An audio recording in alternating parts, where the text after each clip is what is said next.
ಮಹಾರಾಷ್ಟ್ರದ ರಾಜಕಾರಣದಲ್ಲಿ ದಾದಾ ಅಂತ ಗುರುತಿಸಿಕೊಂಡಿದ್ದಂತಹ ಅಜಿತ್ ಪವಾರ್ ಇನ್ನು ನೆನಪು ಮಾತ್ರ.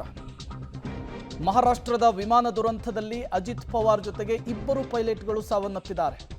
ವಿಮಾನದಲ್ಲಿದ್ದಂತಹ ಪೈಲಟ್ ಶಾಂಭವಿ ಜೊತೆಗೆ ಪಬ್ಲಿಕ್ ಟಿವಿಗೆ ಪೈಲಟ್ ಶಾಂಭವಿ ಫೋಟೋ ಲಭ್ಯವಾಗಿದೆ. ಇಬ್ಬರು ಪೈಲಟ್ ಇದ್ರು. ಮಹಾರಾಷ್ಟ್ರದ ವಿಮಾನ ದುರಂತದಲ್ಲಿ ಅಜಿತ್ ಪವಾರ್ ಜೊತೆಗೆ ಇವರು ಕೂಡ ಪ್ರಯಾಣವನ್ನು ಮಾಡ್ತಾ ಇದ್ರು. ಸಹಜವಾಗಿಯೇ ರಾಜಕಾರಣಿಗಳು ಟೈಮನ್ನು ಉಳಿಸೋದಕ್ಕೆ, ಅಂದುಕೊಂಡಂತಹ ಜಾಗಕ್ಕೆ ಸರಿಯಾಗಿ ಹೋಗೋದಕ್ಕೆ ವಿಮಾನವನ್ನು ಬಳಸ್ತಾರೆ, ಹೆಲಿಕಾಪ್ಟರ್ಗಳನ್ನು ಬಳಸ್ತಾರೆ. ಅಜಿತ್ ಪವಾರ್ ಅವರು ಕೂಡ ತಡರಾತ್ರಿನೇ ಹೋಗಬೇಕಿತ್ತು. ಬಟ್ ಬೆಳಗ್ಗೆ 8 ಗಂಟೆಗೆ ಅವರು ಈ ವಿಮಾನವನ್ನು ಏರಿದ್ರು. ಈ ವಿಮಾನವನ್ನು ಓಡಿಸ್ತಾ ಇದ್ದಿದ್ದು ಶಾಂಭವಿ ಅನ್ನೋದು ಗೊತ್ತಾಗ್ತಾ ಇದೆ. ಪೈಲಟ್, ನೀವು ಕೂಡ ಅವರ ಫೋಟೋವನ್ನು ಗಮನಿಸ್ತಾ ಇದ್ದೀರಿ. ಇವರೇ ಅಜಿತ್ ಪವಾರ್ ಇದ್ದಂತಹ ವಿಮಾನವನ್ನು ರನ್ ಮಾಡ್ತಾ ಇದ್ದಿದ್ದು, ಓಡಿಸ್ತಾ ಇದ್ದಿದ್ದು. ಕೊನೆಯದಾಗಿ ATS ಜೊತೆಗೆ ಕಾನ್ವರ್ಜೇಷನ್ ಮಾಡಿದ್ದು ಕೂಡ ಇವರೇನೆ. ಅಜಿತ್ ಪವಾರ್ ದುರ್ಮರಣಕ್ಕೀಡಾಗಿದ್ದಾರೆ. ಮಹಾರಾಷ್ಟ್ರ ರಾಜಕಾರಣದಲ್ಲಿ ವರ್ಣರಂಜಿತ ರಾಜಕಾರಣಿ ಅಂಥೇಳಿ ಗುರುತಿಸ್ಕೊಂಡಿದ್ರು. ಸಹಕಾರಿ ಕ್ಷೇತ್ರದ ಮೂಲಕ ಮಹಾರಾಷ್ಟ್ರದ ರಾಜಕಾರಣಕ್ಕೆ ಎಂಟ್ರಿ ಕೊಟ್ಟು ತಮ್ಮದೇ ಆದಂತಹ ಛಾಪನ್ನು ಮೂಡಿಸಿದವರು. ತಮ್ಮ ಕೆಲಸದ ಮೂಲಕ ಅತಿದೊಡ್ಡ ಕಾರ್ಯಕರ್ತರ ಬಳಗವನ್ನು ಹೊಂದಿದವರು ಅಜಿತ್ ಪವಾರ್ ಅವರು. ಅವರು ಪಳಗಿದಂತಹ ಗರಡಿ ಯಾವುದು? ಶರದ್ ಪವಾರ್ ಅವರ ಗರಡಿಯಲ್ಲಿ ಪಳಗಿದ್ದು. ರಾಜಕೀಯ ಪಟ್ಟುಗಳನ್ನು ಕಲಿತಿದ್ದು ಅಲ್ಲೇನೆ. ಅದೇ ಶರದ್ ಪವಾರ್ ಅವರು ಸ್ಥಾಪಿಸಿದಂತಹ NCP ಪಕ್ಷದಿಂದ ಹೊರಬಂದು NCP ಅಜಿತ್ ಪವಾರ್ ಬಣವನ್ನು ಕಟ್ತಾರೆ. ಈ ಮಹಾಯುತಿ ಸರ್ಕಾರದಲ್ಲಿ ತಮ್ಮದು ಕೂಡ ಕಾಂಟ್ರಿಬ್ಯೂಷನ್ ಇದೆ ಅನ್ನೋದನ್ನು ತೋರಿಸ್ತಾರೆ. ಜೊತೆಗೆ ಶರದ್ ಪವಾರ್ ಅವ್ರಿಗೂ ಕೂಡ ಟಕ್ಕರ್ ಕೊಡುವಂತಹ ಕೆಲಸವನ್ನು ಮಾಡ್ತಾರೆ. ಅದಾದ ಮೇಲೆ ಪವಾರ್ ಕುಟುಂಬದ ಜಗಳ, ತಿಕ್ಕಾಟ ದೊಡ್ಡ ಮಟ್ಟದಲ್ಲಿ ಸದ್ದು ಮಾಡಿತ್ತು. ಇಬ್ಬರನ್ನೂ ಕೂಡ ಒಂದು ಮಾಡುವಂತಹ ನಿಟ್ಟಿನಲ್ಲೂ ಕೂಡ ನಾನಾ ರೀತಿಯ ಪ್ರಯತ್ನಗಳಾಗ್ತಾ ಇತ್ತು. ಸದ್ಯದರಲ್ಲಿಯೇ ಪವಾರ್ ಕುಟುಂಬ ಒಂದಾಗಲಿದೆ ಅನ್ನುವಂತಹ ಮಾಹಿತಿ ಕೂಡ ಇತ್ತು.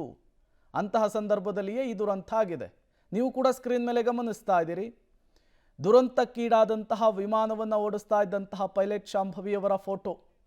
ಇವರೇ ಈ ವಿಮಾನವನ್ನು ರನ್ ಮಾಡ್ತಾ ಇದ್ರು. ಒಂದು ವಿಮಾನಕ್ಕೆ 2 ಪೈಲಟ್ಗಳಿರ್ತಾರೆ. ನಿರಂತರವಾಗಿ ATS ಜೊತೆಗೆ ಕಾಂಟ್ಯಾಕ್ಟ್ನಲ್ಲಿರ್ತಾರೆ.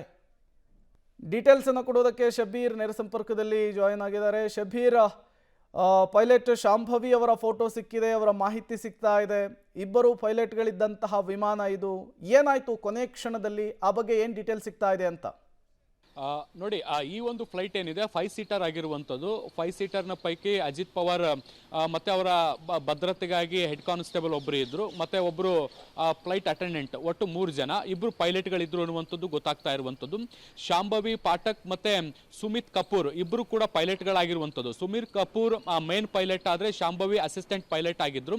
ಸೊ ಇಬ್ಬರು ಕೂಡ ಫ್ಲೈಟನ್ನು ರನ್ ಮಾಡ್ತಾ ಇದ್ರು. ATCಯ ಜೊತೆಗೆ ನಿರಂತರವಾಗಿ ಶಾಂಭವಿ ಸಂಪರ್ಕದಲ್ಲಿದ್ದರು. ಫ್ಲೈಟನ್ನು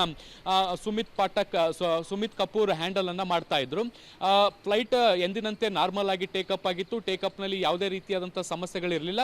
ಇದರ ಜೊತೆಗೆ ವಿಮಾನ ಹಾರಾಡಬೇಕಾದಂತಹ ಸಂದರ್ಭದಲ್ಲೂ ಕೂಡ ವಿಮಾನದಲ್ಲೂ ಕೂಡ ಯಾವುದೇ ರೀತಿಯಾದಂತಹ ತಾಂತ್ರಿಕ ದೋಷಗಳು ಕೂಡ ಆರಂಭಿಕವಾಗಿ ಸಿಗಲಿಲ್ಲ ಅನ್ನುವಂಥದ್ದು ಕೂಡ ಈಗ ಸದ್ಯಕ್ಕೆ ಸಿಗ್ತಿರುವಂತಹ ಮಾಹಿತಿಗಳು. ಆದರೆ ಲ್ಯಾಂಡ್ ಮಾಡಬೇಕಾದಂತಹ ಸಂದರ್ಭದಲ್ಲಿ ಬಾರಾಮತಿಯಲ್ಲಿ ಹವಾಮಾನ ವೈಪರೀತ್ಯಗಳ ಪ್ರಮಾಣ ಹೆಚ್ಚಾಗಿತ್ತು. ಸರಿಯಾಗಿ ರನ್ವೇಗಳು ಗೋಚರಿಸ್ತಾ ಇರಲಿಲ್ಲ. ಹೀಗಾಗಿ ರನ್ವೇ ಗೋಚರಿಸದೇ ಇರುವಂತಹ ಹಿನ್ನೆಲೆಯಲ್ಲಿ ವಿಸಿಬಿಲಿಟಿಯ ಕಾರಣದಿಂದಾಗಿ ಈ ಒಂದು ಫ್ಲೈಟ್ ಕ್ರಾಶ್ ಆಗಿದೆ ಅನ್ನುವಂಥದ್ದು ಕೂಡ ಗೊತ್ತಾಗ್ತಾ ಇದೆ. ಕಡೆಯ ಹಂತದಲ್ಲಿ ATCಯ ಜೊತೆಗೆ ಶಾಂಭವಿ ಪಾಠಕ್ ನಡೆಸಿದಂಥ ಸಂಭಾಷಣೆಯೂ ಕೂಡ ಈಗ ಅದರ ಮಾಹಿತಿಗಳು ಕೂಡ ಹೊರ ಬರ್ತಾ ಇರುವಂಥದ್ದು. ರನ್ವೇ ಸರಿಯಾಗಿ ಕಾಣ್ತಾ ಇಲ್ಲ ಅನ್ನುವಂಥದ್ದಕ್ಕೆ ಸಂಬಂಧಪಟ್ಟಂತೆ ಅವರು ಮಾತುಕತೆಯನ್ನು ನಡೆಸ್ತಾ ಇರುವಂಥದ್ದು ಕೂಡ ಈಗ ರೆಕಾರ್ಡ್ ಆಗಿರುವಂಥದ್ದು. ಸೊ ಈ ಒಂದು ಅಂಶವನ್ನು ಗಮನಿಸಿದ್ರೆ ಬಹುಶಃ ಹವಾಮಾನ ವೈಪರೀತ್ಯ ಮತ್ತೆ ರನ್ವೇ ಸರಿಯಾಗಿ ಗೋಚರಿಸದೇ ಇರುವಂತಹ ಹಿನ್ನೆಲೆಯಲ್ಲಿ ಕ್ರಾಶ್ ಲ್ಯಾಂಡಿಂಗ್ ಆಗಿರುವಂತಹ ಸಾಧ್ಯತೆಗಳು ಬಹಳ ದಟ್ಟವಾಗಿ ಮೇಲ್ನೋಟಕ್ಕೆ ಕಂಡು ಬರ್ತಾ ಇದೆ. ಪ್ರೇಮ್, ಶಬೀರ್, ಹಾಗೆ ಸಂಪರ್ಕದಲ್ಲಿರಿ. ಮತ್ತಷ್ಟು ಡೀಟೇಲ್ಸನ್ನು ನಿಮ್ಮಿಂದ ಪಡಿತಾ ಹೋಗ್ತೀವಿ.